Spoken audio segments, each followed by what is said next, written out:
Hey, welcome to Cheaper Jeeper TV, the show that helps you get the most for your money so that you can get the most for your Jeep. Now, in this week's episode, we're going to look at how easy it is to change your differential oil and your transfer case oil and how much money you can save on this week's Cheaper Jeeper TV. Stay tuned.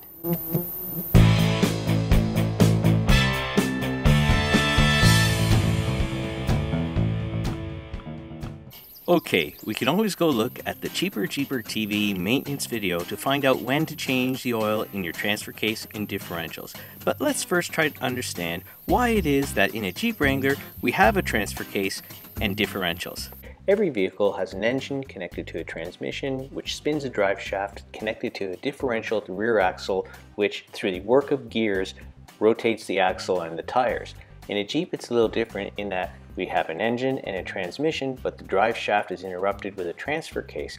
When the transfer case is set in too high or rear wheel drive, it sends power through a drive shaft to the rear differential and the rear axle. But when you set the transfer case into four-wheel drive, it also will send power through another drive shaft to the front differential in the front axle. It's the gears in these three systems that require lubrication for proper functioning. They are the rear differential, the transfer case, and the front differential. Okay, that seems easy enough, and I understand the process to change the oil in the transfer case and the differentials is very similar. So let's have a look to see exactly what is involved. On most differentials you'll have a drain plug and you'll have a fill plug. So to begin the process of a differential oil change, you should always remove the fill plug first. You do this just in case it's seized and you're not able to remove it. You don't want to have drained your differential only to learn later that you can't open the fill plug because it's stuck. So then at this point you simply remove the drain bolt and allow the old differential fluid to drain out. Once it's all drained out, you just put the drain bolt right back in and fill that differential with some fresh differential oil. Then put the fill bolt back in and call it a day. Seems pretty simple. Well, that seems pretty straightforward. So why don't we have a look at the tools and the products and the torque specs we need to know, and let's have a look at how to actually do it. Okay, for starters and tools, we're going to need some gloves.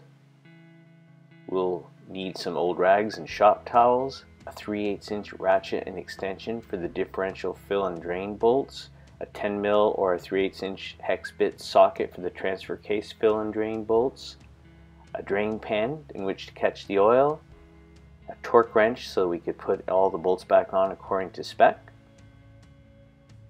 and then a small inexpensive pump to help pump the oil back into the differentials. Now in terms of parts, the oil for your rear differential has to match your axle and your options. I have a 220 axle with limited slip differential and I do tow with my Jeep, so I opt for the 75W140 oil and I require the use of the limited slip differential additive. Check with your dealer to make sure you get the right oil that matches your axle and options. For the front differential I require 75W85 oil, and then for the transfer case I'll be using ATF plus 4. And finally, permatex thread sealant on the drain and fill bolts. And then finally, the torque specs for the rear and front differential fill and drain bolts will be 25 foot-pounds, and for the transfer case fill and drain bolts, 21 foot-pounds. Now, when we look here at what the parts are that we require, here are the part numbers and how many liter bottles you need to purchase and what they cost. And what you have now is the total DIY cost for you to do this job yourself, $149.79. Then you throw in your taxes. And now compare that to the parts and labor costs from the dealer to do these three jobs, which is around $580. You could be very motivated to do this job yourself if it's easy enough to do. Well, let's have a look at just how you could do this yourself. First, use a 3/8" ratchet to remove the fill bolt. You could use an extension if you need more room. When you remove the fill bolt, there may be a few drops of differential oil that may come out. That's normal. And there's the drain bolt. The extension comes in handy here. I'll just get my hand out of the way.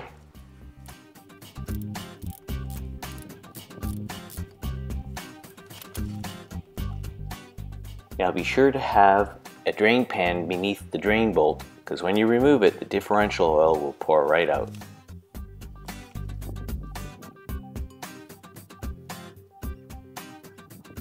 Now on the drain bolt, there's a magnet there that collects metallic dust that's normal wear of your differential.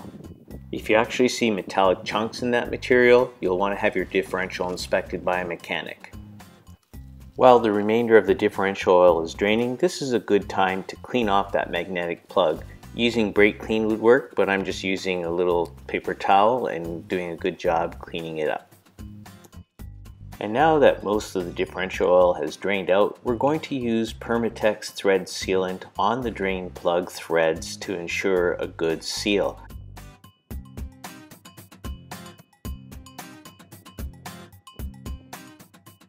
Apply the product near the upper reaches of the thread.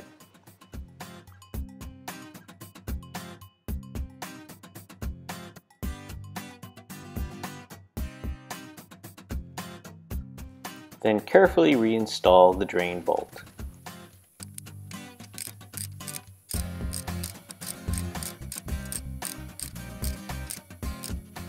Then using a torque wrench, make sure that it is tightened to 25 foot-pounds.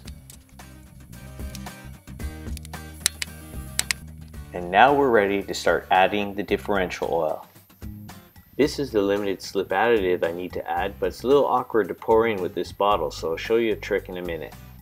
So using the inexpensive hand pump, I begin to pump in the 75W140 differential oil.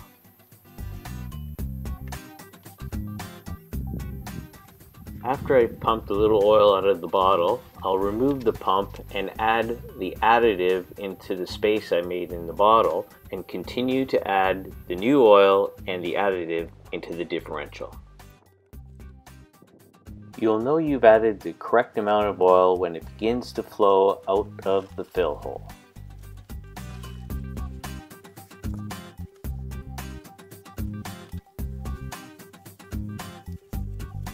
And just as we did for the drain bolt, we'll apply permatex thread sealant and reinstall the fill bolt. And using the torque wrench, ensure that you install the fill bolt at 25 foot-pounds. And that's pretty much it. After you wipe off the spilled oil, you'll probably see your smile in the reflection because you just saved yourself some money. Alright, let's go take a look at the front differential. So there's where we have a familiar fill bolt, and there we have the drain bolt. And now we'll just simply repeat the process. We'll use our 3/8 inch ratchet to remove the fill bolt. And you'll notice there will be some drips of oil that come out, and that is normal. With the drain pan underneath, we'll now remove the drain bolt. It's clear that I haven't been using my front differential very much because the condition of this differential oil looks pretty good. And just as we did for the rear differential, we'll clean up that drain plug and clean off the magnet of the metallic sludge and put it back in so that we can begin to refill that differential with some fresh, clean oil. We use the permatex thread sealant on the upper threads.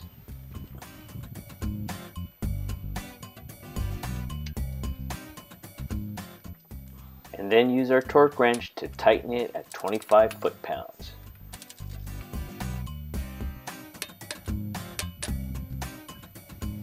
And now we very simply use our 75W85 oil and our hand pump to refill the differential with some fresh oil up to the fill hole. You'll know you've pumped enough oil in as it begins to flow out of the fill hole. So just wipe up any spill and then apply the thread sealant and install the fill bolt and torque it to 25 foot-pounds and pat yourself on the back because you've just completed your front differential.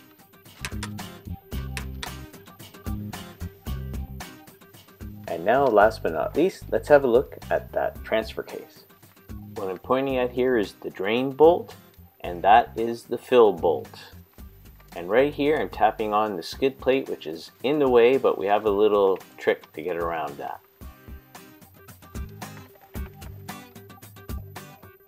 Now, one way around the skid plate issue is to remove all these bolts and remove the skid plate. But that might be a little too labor intensive, so I came up with a hack. Using an empty oil jug, I cut an edge off to form a tray used to catch the oil as it comes out of the transfer case to direct it past the skid plate and into the drain pan.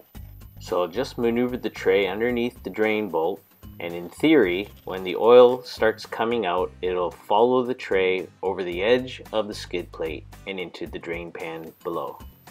Well, that's the theory. I used a 3/8 inch hex bit to remove the fill bolt, and it seemed to work fine. A 10mm bolt, I understand, is a perfect fit. And that's the fill bolt removed, so we'll just put that aside.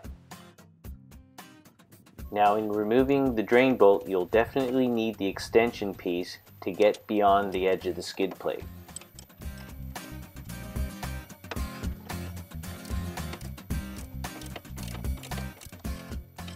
Now, as you're loosening that drain bolt, you may want to put a little pressure up against it to keep the flow of the fluid out to a minimum, because if you just remove it outright, it'll just flow out like crazy. By maintaining the flow of the fluid out of the transfer case, the oil drained along the tray and into the pan below.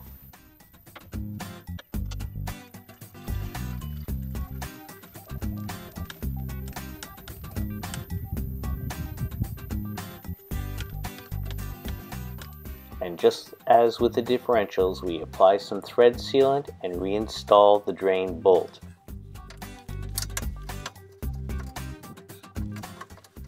Only with the transfer case, you will apply 21 foot-pounds of pressure with your torque wrench. Now we're almost done. We just have to fill the transfer case with our ATF +4 fluid, which also has its own dedicated pump. When you've pumped in enough oil, it'll begin to weep out of the fill hole. That's when you know you're done. At this point, apply some thread sealant to the fill bolt and reinstall it. And then finally torque it to 21 foot-pounds. You know, at this point I don't just feel great that I saved myself a lot of money, but I feel great because I've got the satisfaction that comes by looking after your own Jeep. So why don't you let me know in the comments section below, do you feel that this is a job that you could attempt as a DIY, and are the savings significant enough for you to try it? Now for some cheaper Jeeper tips. Okay, in this week's tip segment, Lenny just wants to share that you take your old oil to your nearest waste disposal facility or garage because they'll take it for free. Let's take a look at this week's subscriber tip. And now for subscribers tips. Hey Cheaper Jeeper TV, after viewing the removing the rear seat video, I thought I'd share a tip to help other viewers who may need to loosen tight bolts. Simply join a box head wrench to the end of your ratchet and you will increase your leverage. Thought it might help. Signed, Tor Crench. Hey Tor, thanks for sharing the tip. I in fact used that technique when I had to loosen the fill bolt on the transfer case. It enabled me to crack it loose and get on with the job. So that's it for this week's episode of Cheaper Jeeper TV. We hope you found it helpful, and if you did, please feel free to subscribe at that little red box below and then click on that bell icon so you'll receive an alert when our next video is up. And for our current subscribers, thank you, and we hope that you're all those bugs. Thank you, and we hope that you're keeping well and safe. Until next week, take care.